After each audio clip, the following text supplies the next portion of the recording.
Welcome to another episode of IsraelTech. I'm excited to have here with me my friend Tal Kollender, co-founder and CEO of Gytpol. And we're actually in her home. She's a beautiful crib. I hope that's okay that I told people that. So first off, tell us a little bit about let's work a little bit what you're working on now, a little bit of Gytpol, and how did Gytpol come to be?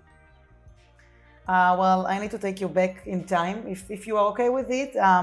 Like 20 years, a bit more. Wow, I'm more than 35. 22 years when I first got, a computer, and then the internet came. Without even knowing that, I would say slowly but surely became a hacker, and a professional one, but no one really knew back then what hacker means. How old were you? 13. How does one slowly but surely become a hacker, right? Because on your own? Yeah, I saw some, not video, but like internet games one of the things were that I expected to be number one, but I just didn't finish number one. When I woke up the day after, like so many games, stupid games, okay? But it's like the prices were so, for me, it was essential. I want to take this, water for life or for like a few years, or I want to get like a foos table. How do you call it? Like foosball table, flight to Germany, so many things that, and again, there are some, take Snake on steroids, okay? But those games and some kind of Mario and other things. But, I just wanted to finish number one, and I was very good at some of them. But and when I let's say when I woke up the day after and I saw that I'm not number one, and I saw someone out of a sudden came to be number one, and I was like number two. But it was never like part of the, I would say, like he was never ranked before. It was out of a sudden he became and number one. I said, okay, someone must have been cheating here, and if they can do it, I can do it. So that's how I learned how to do it. Wait, but who taught you? So did you ever cheat in the video games too? Did you say, you know what, screw it. If this guy's gonna hack his way and beat me, then I'm gonna hack and take it too? Did you do that? No, it was just, we won't tell anyone. No. It was a trigger for me. It was like, okay, it's like, because I wanted to have those prices, so much that I just decided to say, okay, I can do it as well. Because it was something that back in the days, you didn't have the Google to get help with or the OpenAI or whatever it is today, that you can definitely have the, the extra help of how to do things in an easier way.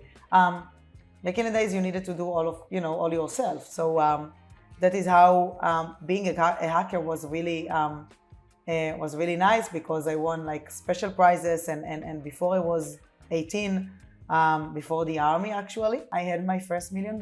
So that's pretty much how. That's awesome. That's really nice. There's 5 years between 13 and 18 when you went to the army, right? Yes, actually. So what do you do in 5 years of hack, or like what did your teenage years look like?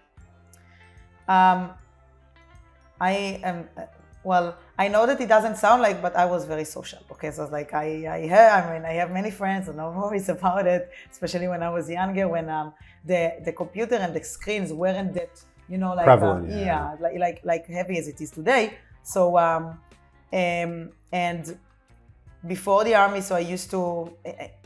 It was right after the. So it was in the high school when my parents got divorced, and then I needed to choose who should I be with, and I just whoever has the computer.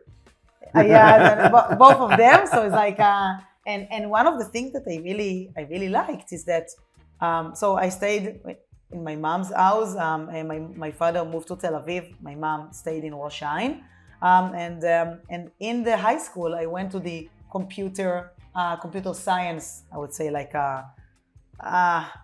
computer science thing, which is like 10 units in computer science, 5 units physics, 5 English, 5 math, blah, blah, blah. And then I met more geek friends, and they are friends of mine until these days. And then I just started.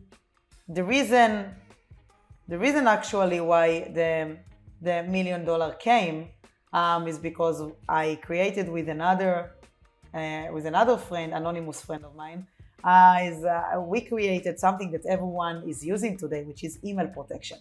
I'm pretty sure that everyone knows what it is. When you get an email, even in Google, when you get an email and the email looks suspicious or malicious, then Google alerts you. Back in the days, again, nothing was there, and security wasn't even something that people think about. Only physical security, and the email. So I created a client. We created actually a client and a server package, and only on one. But you need to install it on each and every device. It was very heavy, but we just went to some places. I wanted to talk to the IT or to the manager. I was very young, 16 and a half. Just pitched them the whatever email protection. I said, hey, today you can get a malicious email, blah, blah, blah. And they just told me, okay, yeah, it's okay. Let's say, don't call us, we call you. I was very young, and then I said, okay, I took their business card. And obviously, they needed to buy at some point, so they needed to get a malicious email just to see that it works. So they got a malicious email, and then they paid for the software. Did you send them the malicious email? Not really me. It was like some kind of server somewhere in the world. But again, they got a malicious email. Maybe we can remove it from this one. I'm immediately regretting being friends with you. No, it's like I used to be a black attacker. And again, no one really knew what it is. And the thing is that when I joined the army, so I started in a fighter pilot course, and then after a few months, so I continued into the computer units like MAMRAM, and then special units, but again in the computer. And one thing that we did over there is that, I needed to get my security clearance, and they needed to see my background. They said, okay, Tal, all we need to do, because we need to train you like to be the white hat hacker now, and use your skills in order to help your country instead of your pocket. So what you need to do right now is you need to sign on so many forms that you are not going to do it again. And that's dumb. That sounds, doesn't it? But I love my country. No, for sure. Yeah, but it's like, yeah. And obviously, yeah. Was it hard for you to sign? Did you think about it? On these days, I really wanted to be like the chief of staff of the army. It's like, that was my, I didn't care about the money. It's like, it's awesome. I wanted just to be the leader in the army. And that's actually what helped me to say, yeah, no brainer. Of course, I sign wherever you want. Because for me, my country was way important than of course, yeah. But you already were doing well. You're already doing well as a teen, so yeah. I remember when $20 was a lot of money for me when I was a teenager. Yeah, $50. Exactly. So this is, so obviously the amount that you were talking about. You go to the army. You say, okay, I'm leaving all this behind me, at least for now. And then they have you. Okay, now you're going to be a hacker for the government. For the army by extension. What does that look like? Tell us about the training that goes into it. One, how did they select you? Did you apply? Tell us about kind of the whole process of going from a teenage civilian who's already been succeeding in here, becoming basically property of the army, what that process was like and how you found your footing in the army. Unfortunately, I didn't have the, what we say in Israel, kombina. I didn't have the right connections to go into the right places in the army. So everything I did, by myself. And one of the things that happened, and again, it's a combination of luck. It's a combination of, luck and also timing and to be in the right place at the right time. So what I believe, after the fighter pilot course, that I didn't finish, then I just continued into the computer unit. I finished as I've got a certificate of the excellent of MAMRAM, and after that I just decided that I want to extend my service and to go somewhere else and to affect more.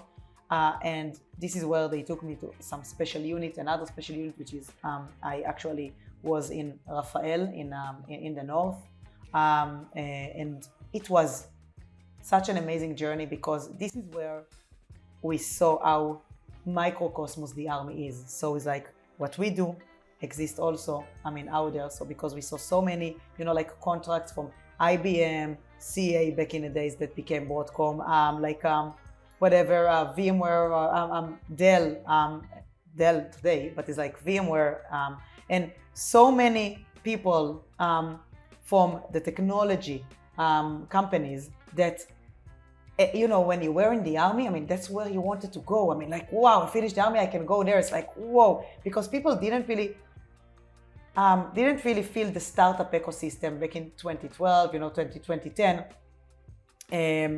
And this was everyone, I would say, like, everyone pretty much expected when they finished the computer, whatever, they will go there. And they felt sorry for the people that are, again, most of them are men, obviously, that go to the army and they cannot choose to go to computer units, right? Because they have high profile, they should be fighters. And when they finish the army, they cannot go and get high salary like us. They need to work very hard. They need to go to some university, college. And I got lots of luck because they just chose me and the path was just there for me. And every unit that I went to, I just felt that I can just go and learn more and more with time. At the beginning, I should have even go to be an officer, and then something happened. So it's like I decided like to stay as a professional tech lead. And then back in the days, I was IT and security was together. And then they started splitting a little bit the security from the IT, and then security became cyber.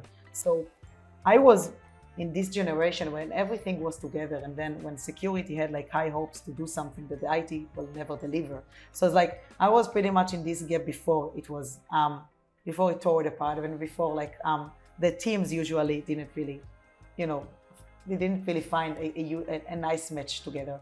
So when I finished the army, the military service, I continue into some, one of those companies, and my last company before Gytpol was Dell EMC. Actually, I started at EMC that was acquired by Dell, and after that, as a cybersecurity lead, and then kind of I would say like IT CISO, like really depends in some places from defense forces to even like financial, etc. And I used to do, because I was very techy and I felt that if I'm going to go off keyboard, I will lose it. So I used to write the same code in different places, because I said, how come there is no solution? Because Microsoft should have it. And that's actually how Gytpol came, this idea. And I just wrote it to one of my best friends, Tal Kollender, on a piece of napkin and in a pub. It was next to the Camry Theater in Israel, in Tel Aviv. I just, on a piece of napkin, I wrote everything. It was so techy. And he was like, Tal, no matter what you write, I'm with you. I mean, just tell me what I need to do. So that's it. I just told him, he used to work at Israel Aerospace Industry. And I just said, listen, you need to go to the IT department and to talk to give me the desktop engineer and to go to the CISO and blah, blah, blah. And I just guided him what to do. And this is where I found even Gilad and Yaakov. At the beginning, Yaakov didn't really believe that the problem exists. And then Gilad just told me, Tal, I'm with you. And let's have Yaakov also on board.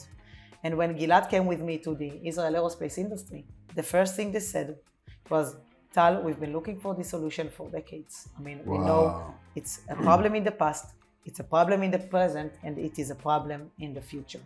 We need this like right here, right now. But what is this? Well, why don't you talk about what this is? So today, what did they need that you were providing? Today it became something that finally the awareness on that is very easy. What we do is we are solving a big issue of device misconfiguration. But what we are solving is, instead of having only detection when everyone can tell you what is wrong, we are the solution for the remediation, but the safe remediation. Because today people are so much afraid of clicking on the wrong button because they don't know what's the impact. we can just see it, we can address it with a zero disruption. Nothing will be impacted when you will address something that is out there and the default setting or human error that everyone wants to address. Most of the organizations today, they have something that is called vulnerability assessment or management. They have something that is called antivirus, EDR. They have something that is called email protection, okay? But they are all struggling with the base thing that they don't know how to address today except of manually, which is device misconfiguration. They see things, they know that they exist, they know that hackers 20 years ago and even today they are still abused, okay? I mean, hackers are not, I mean, they are very advanced, but they are very advanced in their way in your organization. Once they are in your organization, they move laterally as they used to do 20 years ago. And I kid you not. And from experience. But it's like, what I can even add is that last week, you know, maybe I say it maybe as a founder, okay, great. But last week, I've been to a very, I would say, selective event of JP Morgan Chase. One of the, and the speaker was Pat, the CISO for JPM.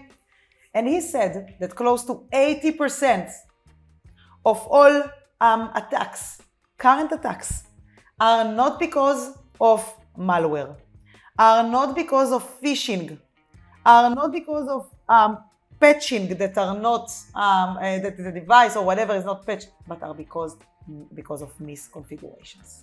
And it was, you know, music to my ears. That's exactly what I needed to hear. I didn't even know that I was there.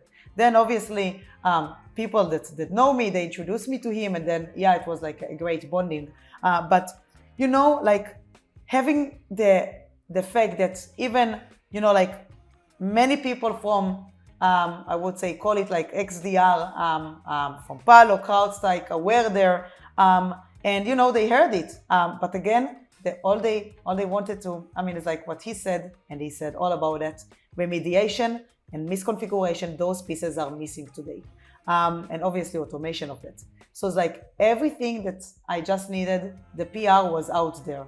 That's what I needed. I will take a quote from him, and one day it will be there. It will be on our LinkedIn. He will allow me, and then we can just run with it. But again, people understand that this is something that everyone needs. If you can each talk for 1 minute about, let's really dumb it down for people that don't understand cybersecurity or technology or business really.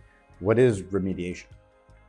So today, most of the thing that everyone knows is that, oh, I see what is wrong. Okay, so I have the detection. After the detection, you need, okay, I mean, what are you going to do? It's like, think about you are right now that you know that you have some problem in your home. Okay, I don't know, your electricity doesn't work or something like that. Okay, you have the detection. Now you need to take care of it. You need to fix it. Okay, so you need to remediate it in a way. Now, most of the remediations today, most of the tools, let's say, they will only tell you how to remediate, okay? Let's say, if you want to fix your electricity, here are the things, I mean, then you need to do this, that, blah, blah, blah. Most of the tools will tell you what are the steps to stop A, B, C, D, E. No one will actually fix it, but let me even rephrase it. Not that no one. Most of them won't fix it, and the ones that will fix some of the things will just tell you, oh, click here and to fix it. But then, if you want to fix something, you don't know if you are going to fix something, if something else won't be broken or won't be impacted. Right. No one knows. What we do is we change the approach of the remediation. So we said, not only click remediation, no. Not only that we have in Gytpol the auto remediation.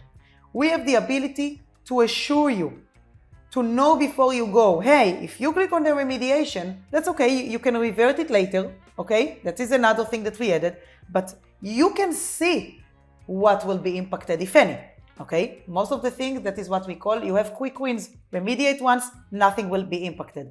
But there are some things that you will see that you have an impact, what is the impact, and how to address it. So that's how we fix the problem of the remediation in the world. That's why I had yesterday the call with Microsoft, the CEO, Michal, Microsoft Israel. Braverman? Yeah. She's great. She's great. We interviewed her. She's I awesome. didn't see her, yeah. She's awesome. So Michal and the CrowdStrike guys and the now with the AWS and Microsoft, like as you know, like the cloud part, as partnership with them. Obviously Palo as well. It's like we are people hear about us. Now we are everywhere. Now we become more, I would say,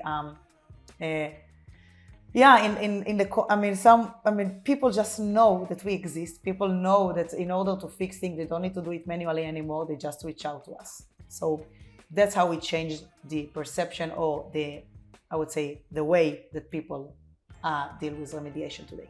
Back to your, I feel like you skipped over something. You're a hacker in the Army. What does that do? What does a hacker in the Army look like? I can't reveal all of my secrets, but I always say to people, you know, things that you see in Mossad movies, whatever, our interpretation of FBI, which is the Shabak and or MI5 again, and even like, I don't know, Fauda, whatever. Everything that you see that and Tehran, that you see that the computer is involved and there are some hackers over there, just consider as like at least 50% of it is real or doable or was in the past or is used in the present. So that's pretty much just let your imagination work. That's exactly what I tell people. I say when it comes, I say something about AI in a different way. I say when it comes to cybersecurity, just use your imagination and then go further.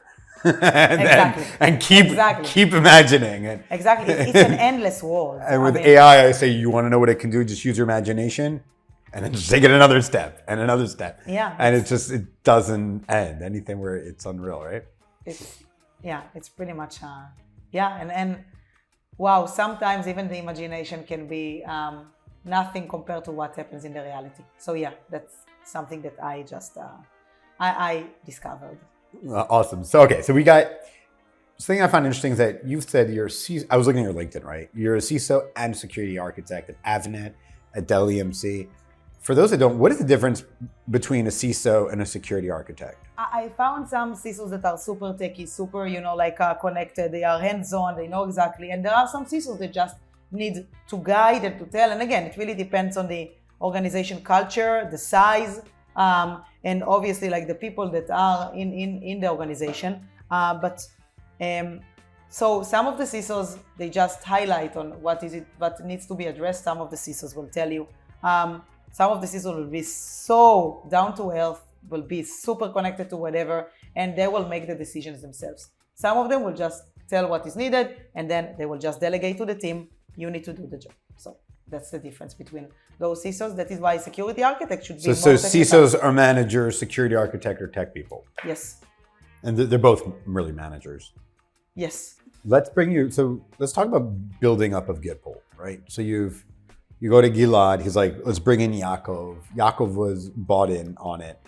How exactly does one go ahead and just start a startup?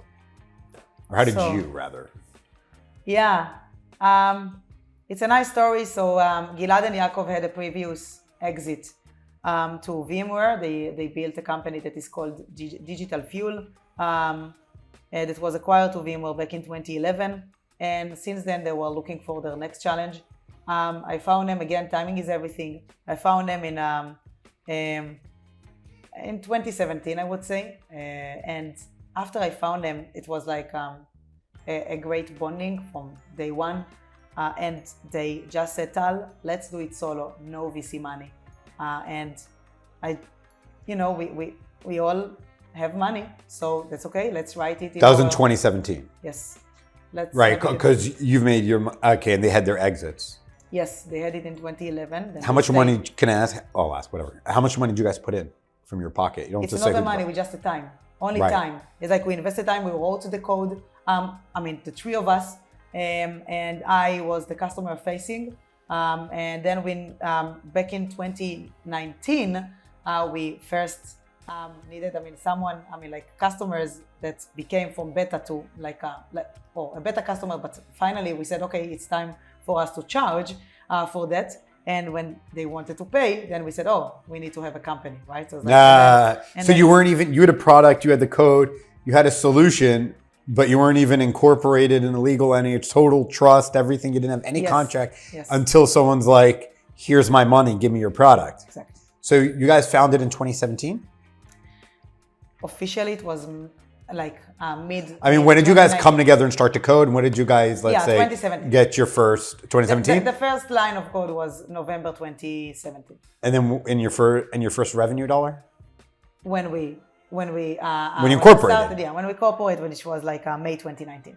Okay, amazing. Okay, so a year and a half later. Beautiful.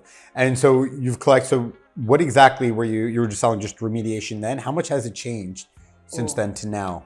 The industry and Gytpol, because you guys are growing tremendously. Maybe we could just talk about the fact, what is it like to continue to bootstrap? And you had no expenses, basically, you're saying. It's just your time. So it started only the three of us. We had a few dozens of customers alone. Bootstrap, again, profitable from day one, right? And then we decided, okay, time for us to get some money. To get some salary, because we need it. It's a company. We cannot really have money in, but without money out.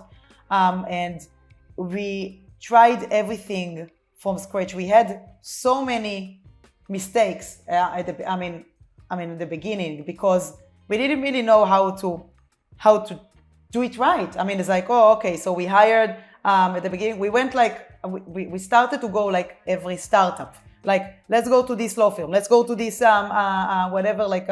accounting. Let's go. And then we found out that they charge us startups, and because startups have VC money, they have so much money, they just spend without. It's so stupid.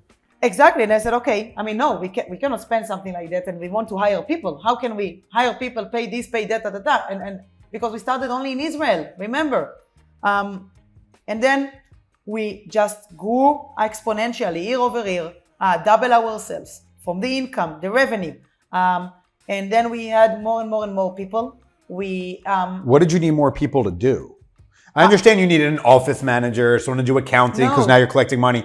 But the actual technical stuff, if the code was built, how much did you do to maintain it? Was it updating it? Tell us about what it is that suddenly, let's say, that your guys reached your ceiling. If you've already had a bunch of customers. Every single time we had a bottleneck, we just address it. It was R&D, we hired an R&D. We needed sales, we went to sales. We wanted to go to the US, we went to the, it's every single time we saw that the bottleneck is coming, or we had a bottleneck, then we addressed it in, again, the same time. We did obviously build some plans for future and everything, and we go by those plans, but we go, and let's say the plan says, for example, in 2021, we need to hire 5 people, and 2 of them R&D, 3 of them are sales, customer success. And it's not that we had, until May, we need to have this. No, it's the entire year, this is what we need to hire. And then we saw, okay, right now the bottleneck is because customers want more. Let's develop more, then we need more R&D because we need more hands-on. Then we need more people to work with customers, because I was the one who worked with 60 plus customers alone. Every day I had calls from 8 a.m. to 7, 8 p.m. It was very hard because, again, only in Israel. And I needed also to write some code. I needed also to be the pre-sale, the product, the sales engineer, the sales. And then we just saw that being a bootstrap, okay, now we need more hands-on, we need more talented people, because we need to build a company. And then in the major change, actually we had 2 major changes. One of them was when we first started to go from on-prem to cloud. So we started in our on-prem solution to install it on them.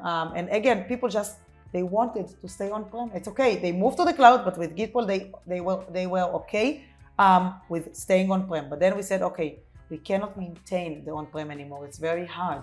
Let's move to the cloud. So our first change was moving to the cloud. It was early last year. The second major change was this, the first quarter of this 2024, when when we just decided that we are going to be way more mature. We changed the entire code. What made you decide to be mature, right? Because like, I look at you, you're just screaming maturity. Like what makes you go to been like, I'm a hacker, doing our own, we're bootstrapping, we're doing our own thing, we're independently wealthy. Correct. And then kind of like, it's so antithesis, I feel like, of your personality and your culture, which I'm so attracted to. Thank you. We were like we were acting like mom and pop shop, okay? Oh yeah, you go here. No, you go here now. Oh yeah, and we just said, okay, we can't function like this anymore. And we brought so we went down from 26 to 20. It was essential because not because of money saver, because we are profitable from day one. We finished 2023 in 10 million. And again, it was amazing, okay? Like it was amazing achievement for a bootstrap. So, and obviously we had so many calls from VCs, from whatever, we want to invest, we want to have blah, blah, blah, we want to be part of it. One of the things that we decided is we need to be, in order to go exponentially and exponential growth, we need to have the right people. We need to have the right, we need to have the people in the US, people from the sales, the CRO, the VP sales, everyone should be in the US. We need to have a VP BizDev because the Cloud Alliance, Tech Alliance, people reach out to us and we do not have a good, we can address it, but it will be a mess. We need to have experts. So we brought alliance person, actually. It's more, she's here with us here in the room.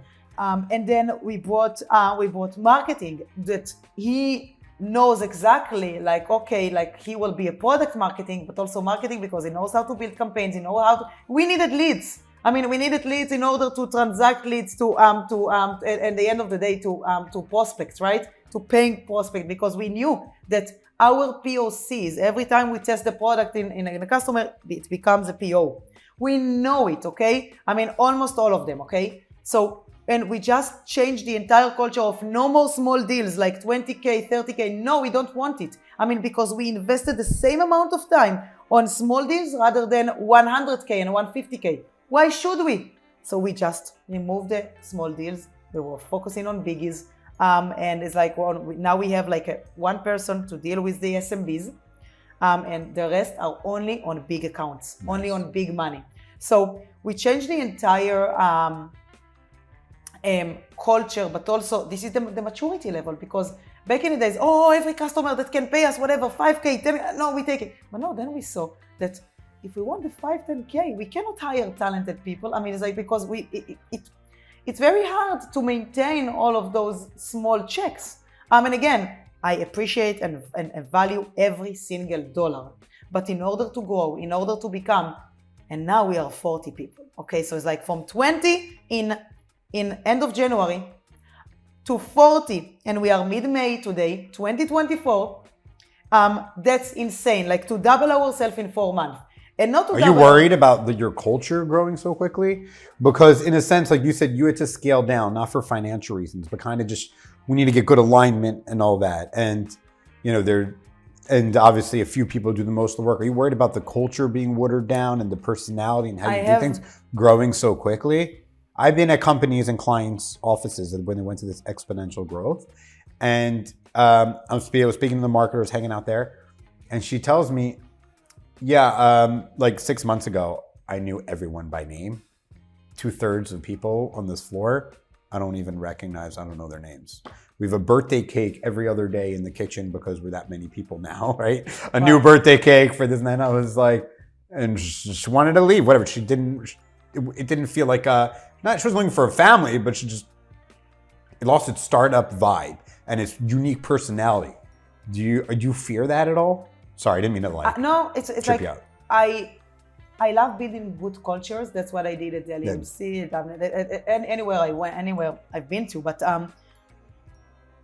this is something, again, I don't want it to become like tomorrow morning 500 people, again, unless obviously there is an urgent need and everything, and we do, like, because I cannot hire right now like 460 people. But it's like, if If something like, I don't know, like kind of we need to bond, then we will do it. But again, I know how to build this culture, and I make sure that the leadership is keeping this culture.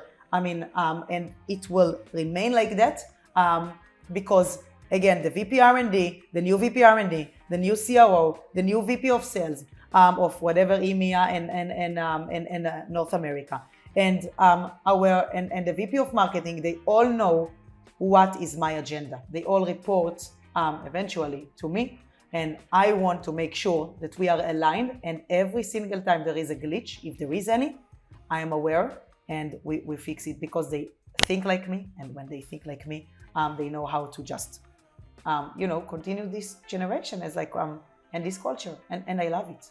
So you go through scaling, or you're in the process of it, I guess. How many more people are you thinking you're going to hire, let's say, in the next 6 months? Or do you think like 40 for now, take a deep breath, and then continue? We always in a look for good talent. Right, everyone says that, and everyone means it. I know that, but no, but we are growing again. We still have bottlenecks. We still have huge demands. We have hundreds of customers, and it is growing like Fortune list, like Colgate-Palmolive, like Avnet, like Eaton Manufacturing. I mean, some of the Fortune that are even like Fortune 50. But again, if you think about it, yeah, I do want. We are 40. We want to go to around 50, 55 by the end of this year. It is exponential growth because people need to understand that it's not like, like Checkpoint is a customer, okay? So Checkpoint today, they have whatever, 8,000 employees, give or take. When they go with when they do like M&A and they have like whatever, 200 R&D or 200 people that they add, it's not a lot, but if we go from 20 in January to 55, and again, bootstrap, again, it's not that someone gave me like, take 20 million, start hiring people without, even, we don't care about your revenue. But this is something this is why our culture is different. I'll tell you something else that actually that is so important. Our people, mainly R&D, I would say. Obviously sales, sales is very easy to judge them if they are good or not. But our R&D, they know that everything that they develop and the salary that they get is only because or thanks to what they developed. And they know they are not going to do any whatever like, let's write something that might be, in the agenda in 3 years from now. No, they know that what they eat is because of what they write. And this is something culturally that everyone understands in Gytpol. From the R&D, even the customer success, and even the sales engineer, they understand if they do something wrong or if they fuck up.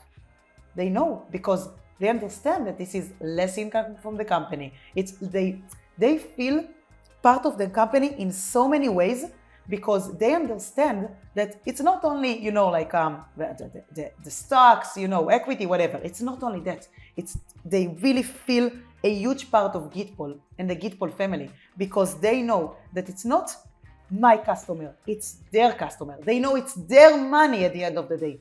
And they are part of this, I would say, our Gytpol family ecosystem that we built, that people are so proud of. And people, that's why people, thanks God, people never left on their own. Gytpol, right. Okay? Thank God with Wadi, my business also, we're very good with that. And we're remote too. And you're remote also, right? Yeah, we don't have. So that's so fascinating. Maybe we could talk about that because my company's 20 people and we're remote. We're all in Israel. We're all remote. We share very strong same culture. And you just went from 20 to 40 and God willing to 55 and then some. And so I find, and I'll talk for 1 second because it's just so fascinating, that the culture, because we're remote, in a sense, we are often different than other marketing agencies, tech marketing agencies. We do things differently. So we attract people that don't necessarily live in the center of Israel. We attract people that might be young parents who want to go pick up their kids to school. We attract people that truly integrate their work and their personal life, and they know that their personal life is very important to them, and so is their work. And they understand that. And because of that remote thing, because of being remote, And I think what I'm hearing just from the many conversations I've had, you being both bootstrapped, which I do want to ask you another question on that, and also being remote, just by definition, you're attracting a certain kind of people, that would come and work with you. And I think some people, they might want to look for, VC back funded, we want a billiards table in our office and other things that make us feel good, that give us fake purpose and connection at our work environment. Exactly, and we do have an office today for the R&D, because we saw that R&D, they want it, they love the brainstorming, but we don't do micromanagement. I don't really care who goes to the office or not. I mean, right. They just know that everyone carries something, and they feel part of it, and it's like they don't want to let themselves down. They don't want to self us down, and it's so important, because again, it is part of the culture, because we give them a lot, and then they give us in return. And it's all about, give and take, and it's not about, give and give, or take and take, because you want that eventually they will have fun. They want your employees to tell you what bothers them, what bugs them, if we can address something. And that is why when our employees said, the office is too small, the week after they moved to another one. We need more space, they got another one. We didn't really care, as long as they will be happy, as long as they will have fun, as long as, again, another thing that is really important is that there won't be a case where an employee won't get along with other employees. We need to fix it, and if not, someone must leave. Right. Because we are too small and too unique to have this, collision or something between the employees. Yeah, politics can really kill it.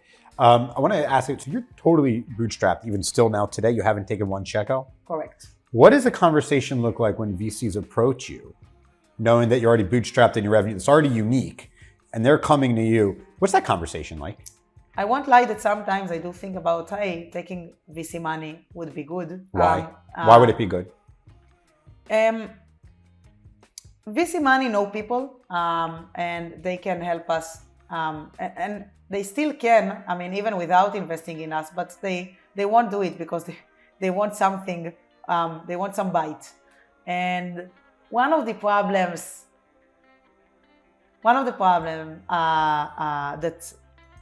that raised all the time is that when and RSA last week was amazing. So it's like More and myself and Tyson, our CRO, we had so many meetings, and some of them were also with VCs, although they know that we don't really have time to that. But I wanted to hear how is it that they work, what is it that they offer. I wanted to hear something that is different, and something that I don't know, because again, Yaakov and Gilad already did it. I am the one that never did it, right? I'm the one that went from my first startup, bootstrap. And they are good people, seriously. I want to connect to good people, to the right people, and it is all about that. But on the other end, my employees, they know that they have a very nice bite in Gytpol, okay? They get something that is non-diluted, right? It's like not VC diluted. It's their own. And now when I will have another part in this, I would say in this family, or in the 100% shares or equity, everyone will get diluted. So I don't want to disappoint them. And the part of the reasons why they joined is because we are bootstrapped, is because we are unique. So this is one thing. Another thing is that we see that their money won't really help us drastically to grow exponentially unless some magic will happen. They won't be our marketing or sales or build our pipe or do whatever. No, they will give me money. They will help a little bit, and then I will need to do the rest of the job. So I can generate the money myself. Why do I need to take $5, $10, $20 million? Okay, it's like, now it doesn't make any sense. So but it is always, I'm always open to hear, maybe I will change my mind in the future. But right now we are super proud and being where we are. At the end of this year, we will be in 20 million ARR. Awesome. Which more than 11 million will be net new.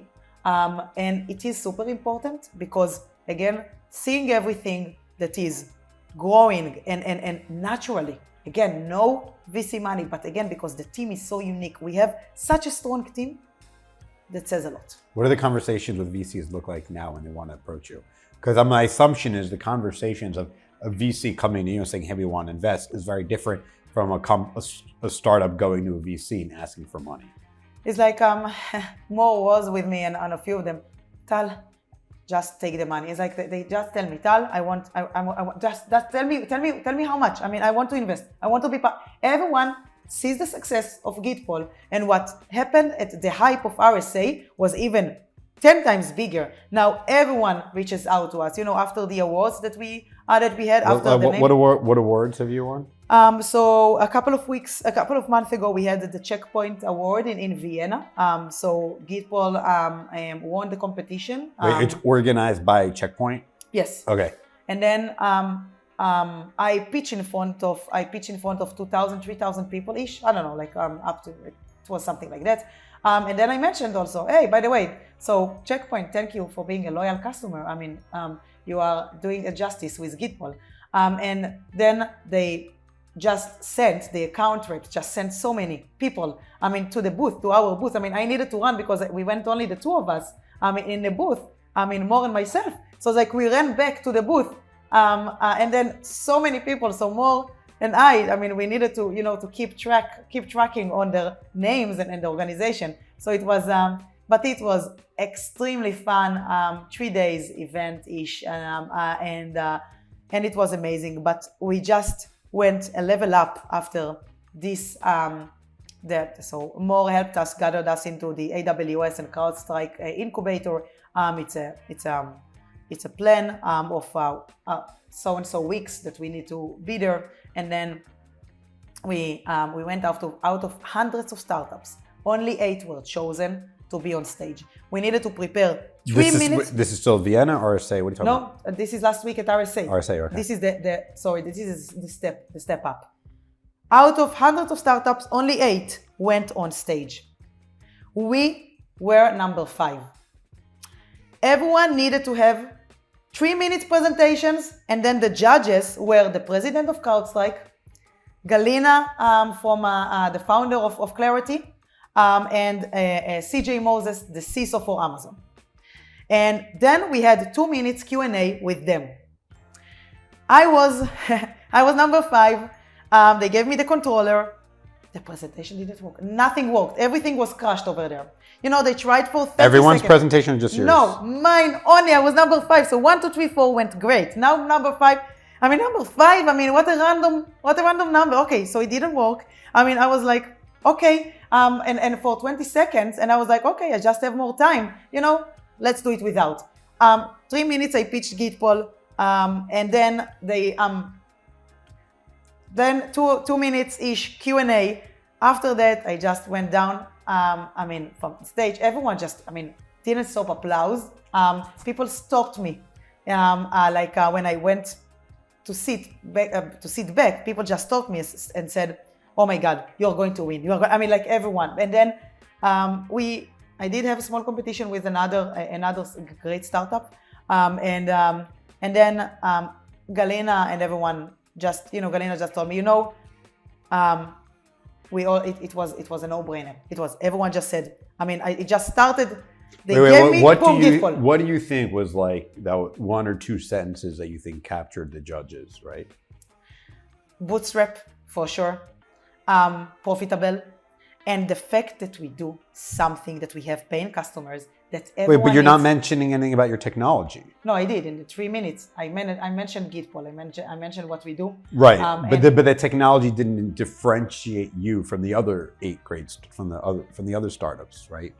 Like you were chosen 8 out of hundreds to go on stage. What I believe between you and the 7 others, you're saying when you won, right? In the end, what do you think other than you're great, you're bootstrapped, you're profitable, and all that's great, but on top of that, that spoke to the judges more than the technology, because they're saying the market proves it, and it says something about the founders that can build something with such little money. That's more than the technology itself. Like that speaks more for itself. I didn't ask them what really what was more weight. Like the weight was on the weight, or the weight was I believe that it was the combination, but if you'd ask me again, they know that I have no competition, but again, it's the way I explained it, the way I simplified the message. I believe it's all about how you say things. It's not the what, it's the how. Okay? You can be angry at someone. You can do so many things, but the way you tell them that, I mean, how angry you are, that's what changes everything. So that's, I believe, what happened. It's not like the other startups are not a great technology. Right. They are. Sure. But it's like, I just simplified it. I amused the audience. It's like, it was very nice.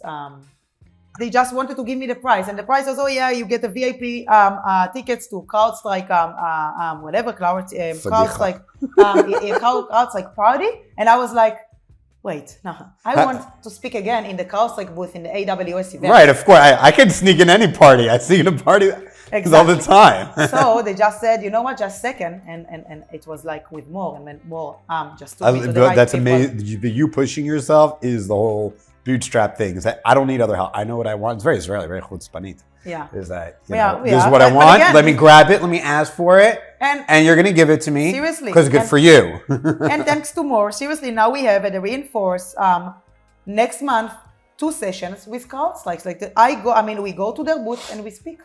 So that is a huge thing, a huge achievement. And you know how many people go to the CrowdStrike booth. Right, yeah, it's a dumb booth. Yeah. So where are we going from here? Hawaii? No, just kidding. So it's like, there are, the awards are nice, right? So yeah, I got even, Gytpol was announced, the top 50 promising companies to watch out, blah, blah, blah, from Calcalist. It's nice, it's amazing, it's important. I mean, the marketing, but we really need to build a great company. We really need to have more customers. Yes, I need to show my face and Gytpol's face everywhere I can, okay? Everywhere we can. That's the new culture. But more than that, we need to make sure that we keep having happy customers and growing our business and being all the time to have more and more things and opportunities. Never stop. And of course, like whether it is the roadmap and the integrations and the tech alliance and of course more customers, more events. I mean, all the time. I mean, we never stop. And our mind, they say that a whale, okay, the whale has a brain that absolutely separated into two, that at any given moment, half brain works, okay? So in the whale never, the brain doesn't turn off. So that is why the whale goes to sleep, but it's like the brain always works. So that's what I feel, that right now, it's like, this is what we do in Gytpol. I mean, my brain for sure always works. I mean, it's like... Yeah, we know that. You're always on. I love it. But it's like, yeah. So I feel like a whale, but in a way. And it is really, really important. That's why we have the great team ever. I mean, I'm so blessed. I mean, they are superstars, amazing, and I thank God for having them. And obviously, the founders, the family, yeah. Amazing. If people want to keep up with this crazy brain of yours that doesn't shut off. It doesn't show off. There are some people, yeah. But what's the best way to keep up with Tal and her brain and what she's working on? People need to, I need some intelligence, intellectual brains and to do brainstorms. Sometimes when I need to just do nothing, I just open the TV and watch whatever. I don't know, more introduce me to whatever, Bravo or whatever channel it is, but it was like doing nothing in front of a TV and watch, what is it, reality? Yeah, reality shows. So yeah, I respected you up until this moment. I needed some, No, I have my dumb. I watch YouTube Shorts. It's how I shut my brain off. That's how I shut off at night. So if we want to keep up, what's the best place to follow you and Gytpol? Well, we are very active everywhere. So it's like we have a big team in the US now. But to follow up, obviously LinkedIn and everything. But to follow up, so easy to reach out to us. I absolutely love getting to know good people, like yourself, when you are bootstrap, I am bootstrap, how it is when we first, 2-3 years ago? More than that. It was before COVID. Before 3 years ago? It was more, Wow. I think more 4 years, I Wow. think. I don't know. Time flies, right? So it's time like, does fly, yeah. but yeah, getting to know new people all the time, that's amazing. So I'm half here, half in the US. So it really depends what's the day and the time. We do have a great event. It's in a month from now. We already crushed the number of invites. So we were planning to have like 100, 120. We already have 250 already registered. And I'm talking about not 250 random people, 250 customers. I mean, if only in Israel here. So yeah, I mean, like let's say a group of small customers from, I don't know, Israel Aerospace, from Clalit Healthcare, from whatever. But again, it's like to see those people, wow. I mean, the love that they have towards Gytpol, it's so important. Amazing. So yeah, so I'm going to be in the US and going to be back like a few hours before the show. Amazing. Yeah. Well, I hope the jet lag doesn't kill you so much. Hope so as well. And so we'll put all the social media, please to follow Tal and Gytpol on their website, of course, down in the description. Tal, thank you so much for being on our show. It was great having you. Thanks for hospitality. It was a lot of fun. Thank you so much. Thank you for coming over.